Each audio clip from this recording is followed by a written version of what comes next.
Zelensky, em mais um discurso feito ao Parlamento Nacional, discursou hoje no Parlamento japonês e, aliás, criticou fortemente a ONU. Ao mesmo tempo, a gente percebe que o G20 financeiro, as 20 maiores economias do mundo, podem estar em crise, a gente vai ter reunião lá em outubro, e não sabe se a Rússia vai de fato participar ou não. A Rússia diz que vai participar normalmente, só que países não querem a sua participação e outros querem. É que nem eu falei, as consequências desse ato da Rússia, eles vão ser muito fortes para a geopolítica internacional. Talvez a grande solução, pelo menos segundo grande parte da mídia, esteja no nome Aline Kabaeva. Aline Kabaeva, conhecida como a amante do Putin, pode ser a solução para esse conflito. Será? Olaf Scholz, grande representante chanceler da Alemanha, começa a criticar um pouco as sanções frente à Rússia, percebendo que isso pode estar prejudicando um pouco a própria economia da Alemanha. A Rússia alega que não aceitará mais pagamentos dos países considerados hostis à Rússia, feito em euro ou em dólar, o que, claro, tende a valorizar bastante o rublo, moeda que, inclusive, valorizou bastante nos últimos tempos. E a OTAN, ela faz uma política bastante forte contra a China, critica a postura da China de neutralidade, uma possível parceria com a Rússia, e mais, alega que vai mandar mais armamento ainda para a região do leste europeu. Será que vai? E para finalizar, o Putin, ele tem o seu assessor, um cara muito importante da política russa, ex-aliado do Boris Yeltsin, muito por conta dessa política ambiental, na época do Boris Yeltsin, muito ligado ao processo de privatização, renunciou por não concordar à guerra. Assim como vários oligarcas russos também estão parando de apoiar o Putin. Será que isso seria a derrocada do Putin como representante da Rússia? Se você quer saber muito mais sobre isso, e muito mais também, né, sobre geografia, geopolítica, atualidades, política, polêmicas, enfim, tudo para você se manter sempre bem atualizado, já se inscreve no canal, deixa seu like e compartilha esse vídeo, que eu, professor Ricardo, conto muito com a sua ajuda, beleza? Link para o curso completo de Geografia, Geopolítica e Atualidades na descrição. E claro, se você quiser contribuir aqui para o canal, seja membro, isso me ajuda demais. Ou se não, pessoal, só a sua presença aqui, seu like, seu comentário, engajamento, para mim já é sensacional, tá? Muito orgulho, fico muito feliz que você esteja aqui comigo todos os dias, tá bom? Então vamos lá, galera, é o seguinte, ó, porque hoje tem bastante coisa para a gente falar, né? O primeiro ponto que eu acho que ele é importante para a gente seria a questão da ida ao Zelensky ao Japão. O Zelensky, ele está fazendo como se fosse uma espécie de volta ao mundo em uma série de parlamentos, discursou no parlamento americano, discursou no parlamento italiano, discursou em vários parlamentos ao longo dessas últimas semanas, para tentar convencer os parlamentos nacionais a aumentarem a pressão frente à Rússia. Lembrando que a OTAN, ela dá um apoio logístico e tal, mas não fecha espaço aéreo, não fornece armamentos pesados, caça, etc., porque, claro, tem medo do revide. A gente está falando da Rússia, que é a maior potência bélica nuclear mundial. Só que, convenhamos, galera, o Japão não é uma potência bélica, isso tem que estar bem claro, tá? E não sendo uma potência bélica, a Ucrânia não foi lá, o Zelensky não pediu um apoio militar. Na verdade, foi fazer um discurso muito mais voltado com uma crítica à ONU, lembrando que a ONU, o grande órgão mais importante é o Conselho de Segurança, formado por 10 membros rotativos e 5 membros permanentes, e os 5 membros permanentes têm poder de veto. Dentre esses membros estão Rússia e Estados Unidos. Então, tudo o que a Rússia quer na geopolítica internacional, os Estados Unidos veta. Tudo o que os Estados Unidos quer, a Rússia veta. Ou seja, os capacetes azuis, o exército da ONU, ele é muito inoperante. E o Japão fez uma crítica a esse modelo.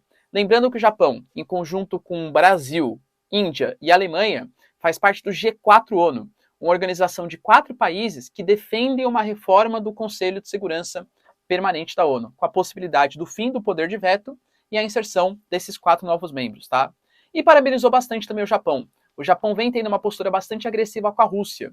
Inclusive, essa postura que acabou culminando com um fim de processo de paz da Rússia com o Japão, porque lembrando, a Rússia, logo no finalzinho da Segunda Guerra Mundial, quando o Japão já estava derrotado, invadiu algumas ilhas japonesas, a União Soviética à época. E até hoje, o Japão não reconhece essas ilhas como russas, e a Rússia não reconhece as ilhas, claro, como japonesas. Estava em um processo de paz e parou, né? Brecou essas negociações. A OTAN hoje, ela deu declarações bastante fortes, falando que não aceitará uma interferência da China na guerra civil ucraniana, na guerra entre Rússia e Ucrânia, perdão, e a China já falou, né, que a OTAN não tem que se meter, que os países ocidentais não têm que se meter, e aliás fala que os Estados Unidos está colocando como se fosse lenha na fogueira, porque quanto mais guerra, mais os Estados Unidos vendem arma, e mais aplicam-se sanções contra a Rússia, ou seja, segundo a China, o grande objetivo dos Estados Unidos, representados ali pela OTAN, não é a paz na Ucrânia, não é a defesa da população ucraniana, e sim vender arma e boicotar o crescimento da China e da Rússia. Será? A OTAN, inclusive, que anunciou que vai mandar mais armamentos, principalmente para os países bálticos, Letônia, Lituânia e Estônia, e muito possivelmente para a Polônia, que são regiões ali muito próximas no contato com a Rússia e, claro, estariam sofrendo risco, né? Então a gente tem, por exemplo, a Rússia já ameaçando a Bósnia, que pode participar da OTAN, já fez algumas ameaças aos países bálticos, falando que eles também pertenceriam à antiga União Soviética. Então é uma situação perigosa e por isso que os países estão requerendo uma ajuda maior da OTAN nesse momento, ok? Outro ponto importante está no G20. A gente vai ter uma reunião no G20 em outubro, lá em Bali, na Indonésia. A grande questão é, o G20 é um fórum de discussões de temas econômicos internacionais das 20 maiores economias. Então você pega o G7, que são os 7 países mais desenvolvidos do mundo, e coloca mais os países emergentes. Brasil, Argentina, Rússia, né, por exemplo, tal. Beleza.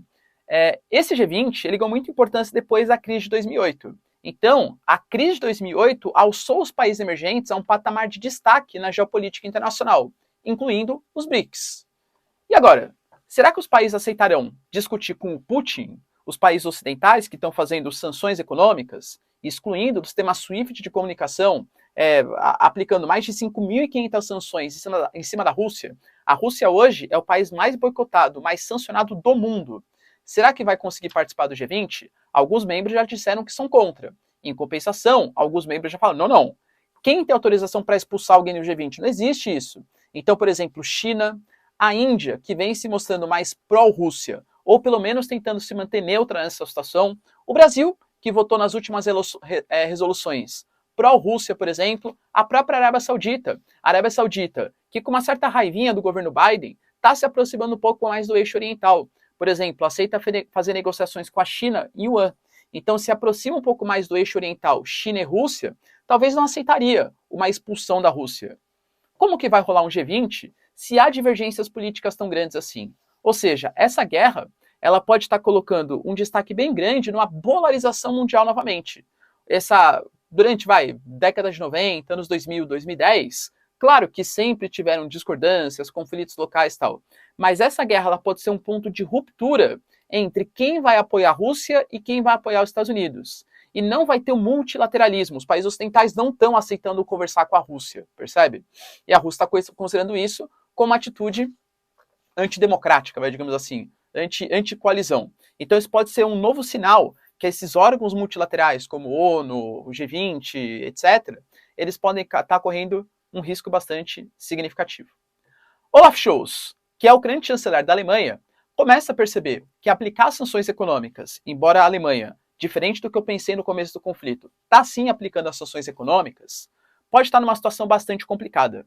Algumas indústrias alegam que não vai ter mais energia, então estão reduzindo a atividade, dispensando funcionários antes da hora, tal, porque pode ficar sem energia o país, e também começa a sentir o peso da própria inflação. A Rússia não exporta só gás e petróleo. A Rússia exporta fertilizantes, exporta trigo, exporta cevada, enfim, exporta uma série de alimentos que são importantes não só para a economia da União Europeia, mas para a economia mundial. Se faltam esses produtos, começa a gerar inflação. O Olaf Scholz está fazendo o que todo governante populista faz no primeiro momento. E talvez até nesse momento, não sei, precisaremos fazer um vídeo só sobre isso, fosse a melhor atitude a ser tomada. Ele está praticando políticas de subsídios aos transportes e subsídios aos combustíveis e à energia elétrica. Porque é isso que causa inflação. Então, nesse momento, o governo está pegando o dinheiro do governo e está pagando parte da energia, parte do combustível e parte do transporte. Professor, sensacional, né? Adorei. Qual é o problema, né? Não existe mágica na economia. Se você está tirando dinheiro de um fundo, mas não está falando da onde que vai chegar esse dinheiro, a Alemanha tem algumas opções para suprir esse déficit. Ou ela emite dívida, então se endivida e vai ter que pagar essa conta lá na frente, ou ela emite dinheiro que não pode porque está dentro da União Europeia, né? Isso geraria inflação, por exemplo, ou simplesmente ela aumenta a arrecadação de impostos em algum momento, tá? Ou corta gastos, né? Que não está fazendo, pelo menos, nesse primeiro momento. Então a chance disso desestabilizar o próprio euro ou a própria Alemanha é bastante significativa. A Alemanha, que esse ano a previsão está numa inflação próxima de 6,5%. A pessoa para, né? Brincadeira. O Brasil está 11%. Então, mas a gente está acostumado um pouco, é triste, né? A gente está um pouco acostumado com essa inflação. Já nos países europeus, isso é muito mais difícil, né? Tem essa ciência, tá bom? E o assessor do Putin, ele acabou renunciando, Quem é esse assessor? Ele é um cara muito importante na história política, principalmente pós-União Soviética, porque ele participou do governo do Boris Yeltsin na época das privatizações, lembrando que a União Soviética era um estado socialista, e aí quando entra a nova ordem mundial, durante o governo do Boris Yeltsin, que fica de 91 até 99, é um período de vendas dos ativos russos, privatizações, período de grande crise econômica, de uma desestabilização muito grande, né? Então cai o PIB, aumenta o desemprego, a Rússia declara moratório, mas inclusive quem salvou a Rússia desse momento foi o Putin nos anos 2000. Por isso que grande parte da população, acima de 30, 40, anos, apoia o Putin. Por quê? Porque vê nele o que não foi a Rússia da década de 90. Vê nele o cara que reconstruiu o Império Russo da antiga União Soviética, tá bom? Mas enfim, isso é papo para um outro vídeo, né? E esse cara, ele participou muito do processo de privatização. E ele fazia parte, nesse momento, da agenda ambiental. Representava a Rússia, inclusive, em fóruns ambientais internacionais. Ele anunciou a saída do governo Putin, saiu do país, falando que não concordava com o conflito, não concordava com a guerra.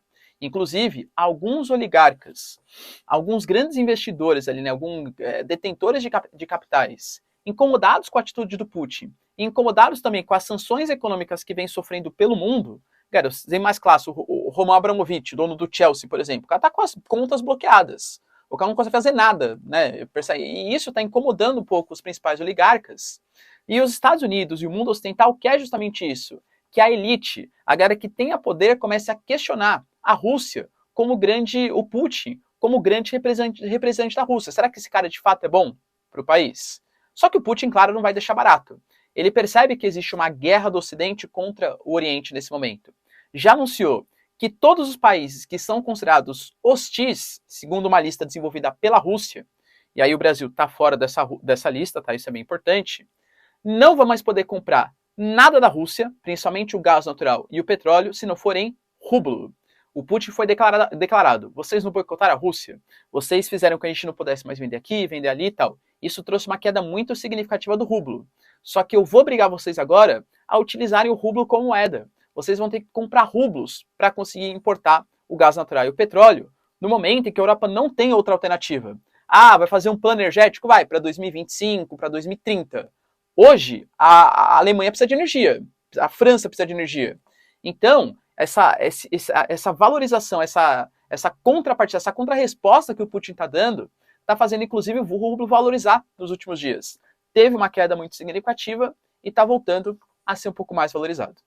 Ok? E por fim, a gente tem a amante do Putin, conhecida como Aline Kabaeva, talvez sendo, pelo menos segundo parte da mídia, a grande solução para esse conflito. Só quem é a Aline Kabaeva? O Putin, ele tinha ali uma esposa, tal, tinha um relacionamento, beleza, e aí tinha uma ginasta, né, uma ginástica olímpica ali, ginasta olímpica, que ela tinha grande destaque, surgiu com uma grande promessa, né? Tinha 16 anos, ela se aposentou inclusive com 22 anos, de tantos títulos que ela acabou ganhando. E aí quando ela se aposentou, ela começou a disputar cargos políticos, inclusive pelo partido do Putin, na chapa do Putin. Começaram a suspeitar que tinha algum tipo de relacionamento extraconjugal entre os dois. O Putin se separou da sua antiga esposa, e aí eles nunca assumiram nada, claro, nunca falaram que estavam juntos, mas a Aline Kabaeva, ela engravidou. E ela acabou engravidando, teve alguns filhos, suspeitam-se que sejam filhos do Putin, mas isso nunca foi divulgado. Inclusive, o próprio jornal que relatou esse suposto caso, ele acabou fechando por falta de apoios financeiros. Talvez, né, segundo o jornal, inclusive, o Putin, ele considerava boicotar, ou até mesmo fechar empresas ou campanhas de publicidade que financiassem, por exemplo, o jornal que divulgou esse suposto caso extraconjugal. Hoje, a Aline Kabaeva, ela vive na Suíça e, inclusive, está sendo pressionada pelos suíços para perder todas as medalhas, para ser expulsa, exilada do país, por compactuar com um cara que está promovendo uma guerra na Ucrânia, segundo parte dos suíços. Então, ela está sendo atacada na Suíça. Só que, claro, existe uma outra parte das pessoas que considera que não. Ela pode ser a heroína, o grande divisor de águas, porque talvez o amor mexa com o coração do Putin. Então, é uma petição, inclusive sendo colocada, para Aline Kabaeva voltar à Rússia e convencer o Putin a parar com esses ataques. Será, galera, que a Aline Kabaeva teria esse poder? Será que o coração do Putin, né? A Aline Kabaeva convenceria o coração do Putin a parar o conflito nesse momento? Se a sua esposa, se a sua namorada, aquela pessoa que você ama, pedir para uma guerra, separa? Cara, será que ela vai ter essa capacidade? Deixa aí nos comentários, que eu quero saber a sua opinião. No mais, galera, se vocês curtiram o vídeo, tamo junto, beijos, abraços e tchau, tchau.